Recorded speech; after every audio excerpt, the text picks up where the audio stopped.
Hello everyone again. I'm sorry my video had reached its time limit. So I'm just going to start over at the intervention, meso level as far as interventions. Like previously stated in my last video, types of services currently receiving, I would definitely ask them about that. I would ask about if are they receiving any community or group support, um, as well as local services that they might be receiving. If none, I would definitely recommend any group or community support systems, as well as help them with local and state services that are available. So at a macro level, I would definitely and plan on advocating for more funding for respite care. Um, like I stated before, in my years of working with hospice and home health, going into the homes, a lot of the primary caregivers were getting, the caregiver stress or burnout because they had used up all their respite for, that year or that term or whatever like that. And usually they're only offered maybe 3 days per year or whatever, it is offered for their insurance or anything like that. So I believe there should be more funding for respite care. Advocate for insurance companies to loosen criteria for home health care agency as well. I've seen this time and time again. Their insurance only, maybe depending on the illness or the age or whatever, um, they might only qualify for home health care agency to come in for 1 hour once a week or 4 hours twice a week or whatever. But a lot of times they might not qualify for any home health care agency to come in to give that caregiver, time to have self care or to go do the things that they enjoy, or even, just do things for the household, or even to lessen the load on that caregiver. As far as when I was a home health aide or a hospice aide, I would come in and do the personal care for the caregiver so they wouldn't have to do it for that morning, and would get them up or different things like that that definitely release that load off of them each day.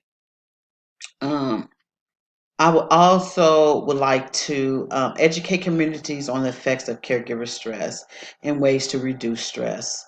A lot of people, if you've never been a primary caregiver, they might not understand, or they might not, can relate to the effects that caregivers experience. So definitely getting the word out in the communities and different ways to reduce stress as well for those caregivers um, would be a primary goal. So in conclusion, um, more to be offered. I feel that at a state and local level, that there should be more offered to caregivers to help alleviate those types of stress. Oftentimes, I feel that um, certain things are not advocated enough. So just as I said before, just advocate for the need or the urgency that caregivers stress is an important issue to address, and more should be offered to them, more support, more funding for respite and things like that, change in insurance criteria and things like that. Development of online support groups for the recent, boom in technology and the different things. A lot of people, are comfortable with things being at the tip of their fingers, so I think online support groups would be greatly appreciated, and more of those should be developed for caregivers.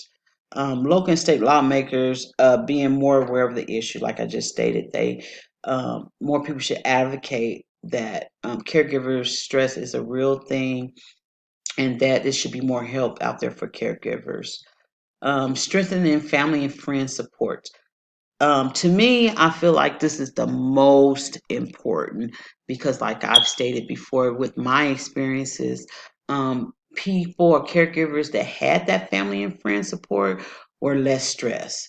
They were able, even though, the funding wasn't there for respite or the insurance company didn't pay for home health or anything like that, they still had family and friends that could come in and maybe watch that patient for a couple of hours, or they had a schedule where a sibling would come in every other day. Okay, I have mom or dad this day, or you have mom and dad this day, or anything like that. Certain things like that where they weren't the primary caregiver, but they shared the caregiving with their family and friends. As well as I've stated several times, loosening and insurance criteria for home health and respite. This also is a big issue because some people might not have family in their immediate state. A lot of times I come encounter with families that families lived out of state, and they might have just that one friend in town that also was elderly and couldn't provide that type of support. So, loosening insurance criteria for home health and respite, um, I think is a big deal as well. So I want to thank everyone for viewing my PowerPoint presentation. These are my references, and I want to wish everyone the best of luck. Bye bye.